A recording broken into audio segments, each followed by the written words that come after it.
All right, so combinatorics, the art of counting.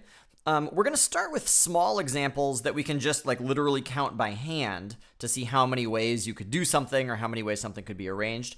But the hope is that we're going to start to find logical principles that we can apply to cases that are so big or complicated that we couldn't do it by hand. Let's think about dinner and a movie. So let's say that I want to figure out how many different ways I could spend my evening. So I want to go to a movie and I want to go to dinner.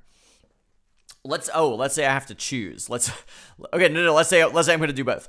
Okay, so I'm going to go to a movie and have dinner. So there's two movie theaters close to me, AMC and Century. And here's like three restaurants I like. I love Faux Lovers, I love Zenny, and I love In-N-Out. Did I say faux? I'm so sorry. Pho Lovers. Zenny is my favorite Ethiopian restaurant. In-N-Out is my favorite place to get a burger. So it's a bit of a strange question to say how many ways could I get dinner in a movie. I'm not talking about like could I drive there, like could I walk there. What I'm trying to say is I have two choices I need to make. I'm choosing a movie and I'm choosing a place to get dinner. So the question is how many different ways could I make those two choices? So clearly I could go to the AMC theater and then get pho, or I could go to the AMC theater and then go to Zenny, or I could go to the AMC theater and then get In-N-Out. So that's like one set of ways the evening could go. Or I could go to Century and get pho, Century and Zenny, Century and In-N-Out. So it looks like there are 6 total things that could happen, 6 total ways the evening could go, 6 total ways of answering the question, what movie and what dinner place. Okay, so now let's generalize this into the fundamental counting principle. So I'm not going to state this in kind of mathematical formalism, but the idea of the fundamental counting principle is if you are making 2 different choices and you want to know how many total possibilities are there for making those 2 choices, what you do is you multiply the number of options you have for choice 1, so here I had 2 options for my movie, times the number of options you have for choice 2, so here I had 3 options, and that gave me 6 total ways I could get dinner and a movie. So just to be clear about my language, Mr. D will always refer to a choice as something you need to decide in order to arrive at your outcome. So I'm not at an outcome unless I've chosen a movie, and I'm not at an outcome unless I've chosen dinner. I have to do both those things. And then I'm using the word option to refer to how many ways could I make one choice. So one question I hope you can answer for yourself is, why are we multiplying here? Look at the picture and see if you can come up with a sentence for why should the total number of possibilities involve multiplying the number of options for each choice. I hope that you said something like this. For each of the options for your first choice, you could choose all of the options for your second choice. So here's option 1 for the movie, and for option 1, I still have 3 different possibilities for dinner. And then for option 2 for the movie, I still have 3 possibilities for dinner. So that's why, so think about it this way. Choice 1 for the movie, I'm going to have 2 possible choices, so that's 2 possible boxes. And then inside each box, I'm going to list all of the options for the second choice. And so I'm going to have 3 options for dinner inside every single box that I've listed for movies. If you prefer, it might be easier to think about it this way. You can list the movies, AMC and Century, the dinner, pho, Zenny, In-N-Out. And if I have to choose one of each, the number of total combinations is the same as how many ways could I connect a line from one dot to another dot. So I could choose AMC and pho, or AMC and Zenny, or AMC and In-N-Out. And so you can see that each choice here connects to each option here connects to all the options there. So that's 3 options. And then here for Century, I could do Century and pho, Century and Zenny, or Century and In-N-Out, and that's another 3 to give me 6 total. So either way of thinking about it is fine, but both of them are just ways of understanding or justifying this fundamental counting principle. You got to be careful when you're applying these ideas, though, because what you actually want to count may be very subtly different. So what if it turns out that the movie I want to see happens right during dinner time, and like I can't eat dinner before or after? Like I have to make the choice. So how many ways could I get dinner or get a movie? Like if I see a movie, I'm not going to eat dinner, or if I eat dinner, I'm not going to see the movie. By the way, that's called mutually exclusive. So if two choices are mutually exclusive, that means you can't do both. You have to do only one. Okay, so now how many possibilities are there? Well, now there are only 5. If I go to AMC, that's all I'm doing. If I go to Century, that's all I'm doing. If I eat pho, that's all I'm doing. If I go to Zenny, that's all I'm doing. If I go to In-N-Out, that's all I'm doing. 5. So you'll notice that this is not the fundamental counting principle, because the fundamental counting principle only applies if it lets you combine the number of options if you're making multiple choices. If you have to make multiple choices. So here I'm making 2 choices. Here I'm making I'm only making one choice, but the choice I'm making could be a choice of movie, or it could be a choice of dinner. So you have to think carefully about sort of what you're doing in order to count.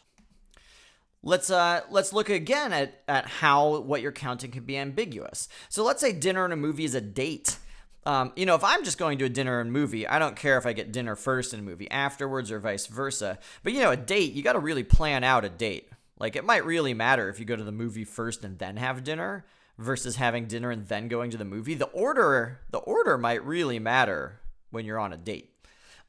So if I want to know how many different plans are possible for the date, now there's more than 6, because, at least to my way of thinking, going to AMC and then getting pho is really different than getting pho and then going to AMC. So the order matters.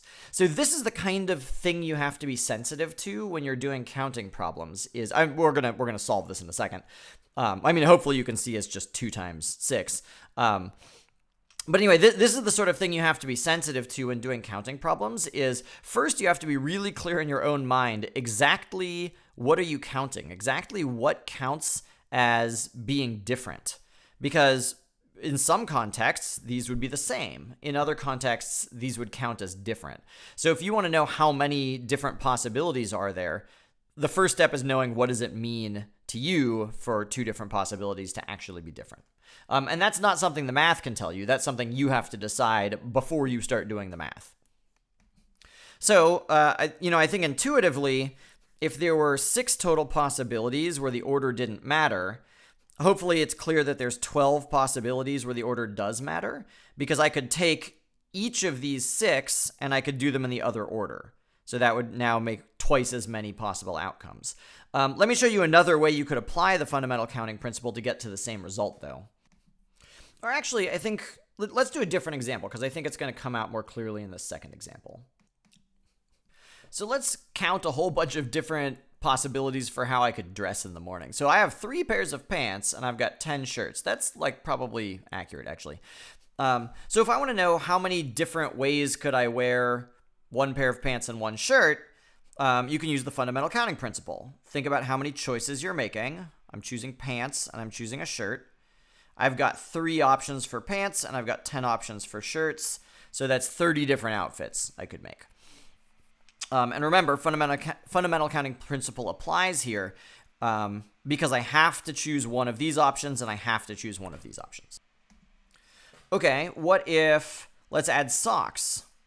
I'm going to wear socks. Let's say I've got 5 different pairs of socks. Okay, what about now? I've got to choose a pair of pants, I've got to choose a shirt, and I've got to choose socks. Socks are now a 3rd choice. So same reasoning applies. I've got 5 options for socks. So now that's 150. Does that make sense? Yeah. And admittedly, some of these outfits are only very subtly different. If I just change out my socks, I'm counting that as a whole different outfit. But for some of my socks, the socks make the outfit. So I think that's fair. What if I have a hat? Or what if I want to count what if I wear no socks? I've got 5 different pairs of socks, but, maybe some outfits I'd wear no socks because I've got, special shoes, like sandals. In that case, we could just add, instead of saying 5 socks is how many options, I really have 6 options. I've got 5 options for socks, plus a 6th option that would be no socks. And that still makes sense here because I have to choose one of these 6 options. So now I'm up to 180 outfits. Okay, what if I have a hat?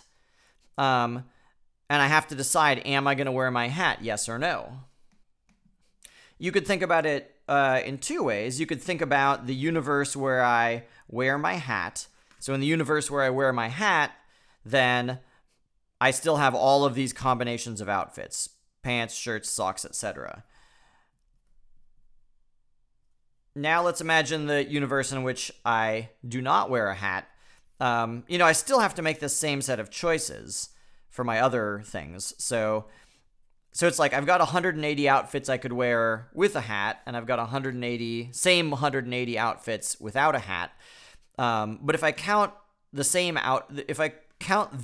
same outfit as different depending on whether or not I have a hat, then you'd want to add them up, 180 and 180. Or, like, this is really the exact same way of thinking as saying, let's add another choice. How many options do I have for my hat? I've just got 2 options, hat or no hat. So now I've got 360 outfits. That could include a hat,